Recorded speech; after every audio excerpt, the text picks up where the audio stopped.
नमस्कार दोस्तों, भक्ति कंटेंट में आपका स्वागत है। वीडियो शुरू करने से पहले चैनल को लाइक करें, कमेंट करें, सब्सक्राइब कर लीजिए और अपने दोस्तों के साथ शेयर करना ना भूलिएगा। वीडियो को अंत तक देखते रहें। एक ऐसा दिन जिस दिन किया गया दान कभी खत्म नहीं होता, जिस दिन खरीदी गई चीजें बढ़ती ही रहती हैं और जिस दिन भगवान अपने भक्तों पर खास कृपा करते हैं।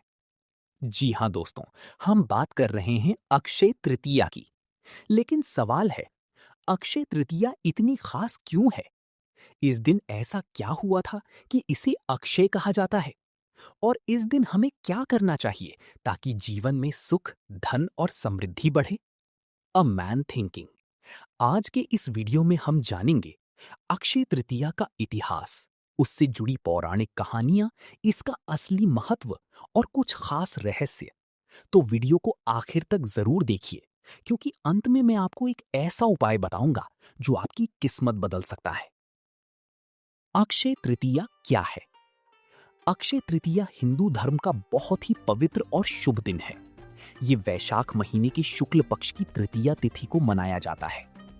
अक्षय का मतलब होता है जो कभी खत्म ना हो, जो हमेशा बढ़ता रहे। यानी इस दिन जो भी अच्छा काम किया जाता है उसका फल कभी खत्म नहीं होता, बल्कि बढ़ता रहता है। इस दिन खास तौर पर भगवान विष्णु और माता लक्ष्मी की पूजा की जाती है। मान्यता है कि इस दिन धन और खुशहाली के रास्ते खुल जाते हैं। परशुराम जी का जन्म। अक्षय तृतीया का एक बड़ा महत्व ये है कि इसी दिन भगवान विष्णु के छठे अवतार भगवान परशुराम का जन्म हुआ था। परशुराम जी एक महान योद्धा थे। वे ब्राह्मण होते हुए भी बहुत शक्तिशाली और पराक्रमी थे। जब धरती पर अन्याय और अत्याचार बढ़ गया था, तब भगवान विष्णु ने परशुराम के रूप में जन्म लिया और बुरे लोगों का नाश करके धर्म की रक्षा की। इसी वजह से इस दिन को परशुराम जयंती भी कहते हैं। महाभारत से जुड़ी कहानी।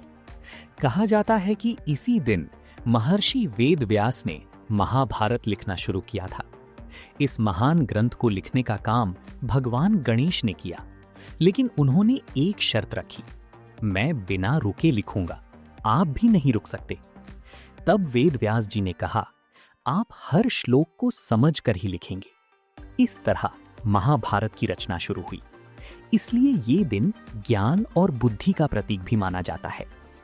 कुबेर और लक्ष्मी जी की कथा। एक मान्यता के अनुसार अक्षय तृतीया के दिन ही कुबेर को बहुत सारा धन मिला था। माता लक्ष्मी ने उन्हें धन का रक्षक बनाया। इसी वजह से लोग इस दिन सोना खरीदते हैं, निवेश करते हैं और नए काम शुरू करते हैं। श्री कृष्ण और द्रौपदी की अद्भुत कथा। ये कहानी बहुत ही खास है। जब पांडव वनवास में थे तो उनके साथ कई ऋषि मुनि भी रहते थे। इतने लोगों के लिए खाना बनाना मुश्किल था। तब सूर्य देव ने युधिष्ठिर को अक्षय पात्र दिया। इस पात्र की खास बात ये थी कि इससे खाना कभी खत्म नहीं होता था, लेकिन एक शर्त थी, जब तक द्रौपदी खाना ना खा ले। एक दिन सभी खाना खा चुके थे और द्रौपदी भी खा चुकी थी। तभी ऋषि दुर्वासा अपने शिष्यों के साथ आ गए और भोजन मांगने लगे।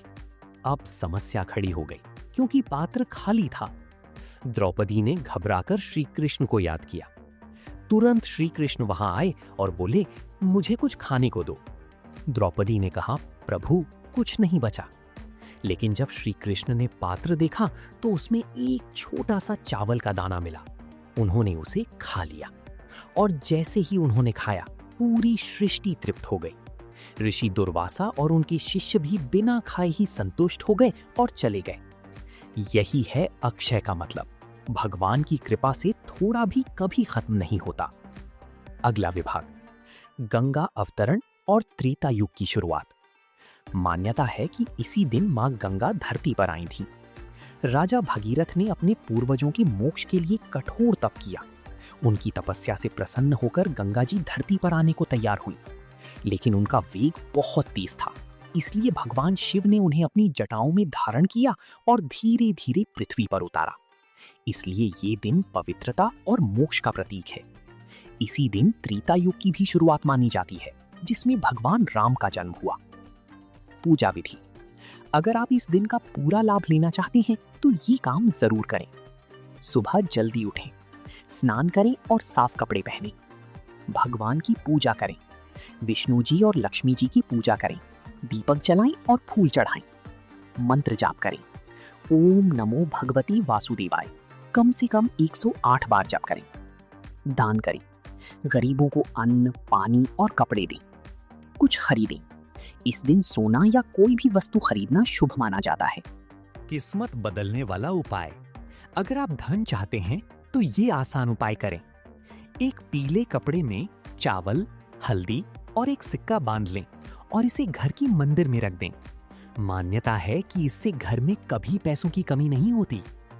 अंत में दोस्तों, अक्षय तृतीया सिर्फ एक त्योहार नहीं है, ये एक मौका है अच्छा करने का, भगवान की कृपा पाने का और अपने जीवन को बेहतर बनाने का। याद रखिए, इस दिन किया गया हर अच्छा काम कभी खत्म नहीं होता। इसलिए इस अक्षय तृतीया कुछ अच्छा जरूर करें, दान करें और भगवान को याद करें। कमेंट में जरूर बताएं आप अक्षय तृतीया पर क्या करने वाले हैं। जय श्री हरि।